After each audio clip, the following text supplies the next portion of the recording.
Hello, welcome to God's politics. നമ്മൾ discuss ചെയ്യാൻ പോകുന്നത് മോദി വി സതീശൻ കൂടിക്കാഴ്ച ഇന്ന് ദില്ലിയിൽ 11 മണിയോട് കൂടിയിട്ടാണ് ഇന്ന് PM ഓഫീസിലാണ് ആ കൂടിക്കാഴ്ച സംഘടിപ്പിച്ചിരിക്കുന്നത്. അതുപോലെ തന്നെ അതിൽ പ്രധാനമായിട്ടും ഉന്നയിക്കുന്ന വിഷയങ്ങൾ എന്ന് പറയുന്നത് എയിംസ്, അതുപോലെ തന്നെ അതിവേഗ പാത അടക്കമുള്ള ആവശ്യങ്ങളിൽ ചർച്ച നടന്നേക്കും. അപ്പോൾ ഇന്നലെ മുരളീധരൻ പറഞ്ഞായിരുന്നു, എപ്പോൾ കേന്ദ്രം എവിടെ എയിംസ് പ്രഖ്യാപിക്കുന്നു അവിടെ തന്നെ നമ്മൾ സ്ഥലം വിട്ടുകൊടുക്കും എന്ന് പറഞ്ഞിരുന്നു. അതുകൂടി കണക്കിലെടുത്തുകൊണ്ടാണ് ഈ ചർച്ച എന്നാണോ എന്നറിയില്ല.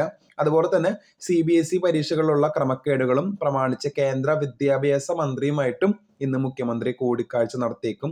അതുപോലെ തന്നെ മുഖ്യമന്ത്രി ആയതിനു ശേഷമുള്ള 2ാം തവണയാണ് ദില്ലിയിൽ കൂടിക്കാഴ്ച നടത്തുന്നത് അല്ലെങ്കിൽ നടക്കുന്നത് എന്നാണ് വലിയൊരു വിശേഷത എന്ന് പറയുന്നത്. അപ്പൊ രണ്ട് കാര്യങ്ങളാണ്: എയിംസ്, അതുപോലെ തന്നെ നമ്മുടെ അതിവേഗ പാതകൾ, റോഡുകൾ എന്നിവ സംബന്ധിച്ചും അതുപോലെ തന്നെ CBSE പരീക്ഷകളുടെ ക്രമക്കേടുകളാണ് പ്രധാന വിഷയം എന്ന് പറയുന്നത്. അപ്പോൾ കൂടുതൽ വാർത്തകൾക്കായി കാത്തിരിക്കാം. ചാനൽ ഇഷ്ടപ്പെട്ടെങ്കിൽ ഷെയർ ചെയ്യുക, സബ്സ്ക്രൈബ് ചെയ്യുക. താങ്ക്